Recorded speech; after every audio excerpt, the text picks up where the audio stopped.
inilah buah padi yang disebut dengan cut. Buahnya agak bulat, bahkan juga panjang ya. Dan kalau kita lihat dari batangnya, paling 12 batang atau 11 batang atau 20 batang.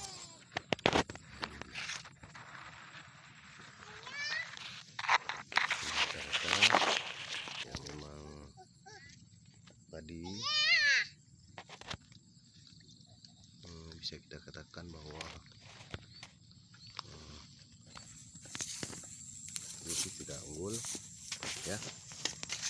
Kami menggunakan cara ini untuk menghalau burung ya, agar tidak turun ke sawah. Hampir semua tempat kami menggunakan benang atau plastik warna-warni untuk ditarik. Bahkan ada sebagian yang menggunakan jaring di atas agar para burung-burung kecil nggak turun ke sawah mereka ya. Ini dia penampakannya. Sedikit simpel sih cara mengusir dulu atau burung-burung kecil. Ada juga seorang kadang-kadang menyebutkan burung kecil yang kepalanya putih ya.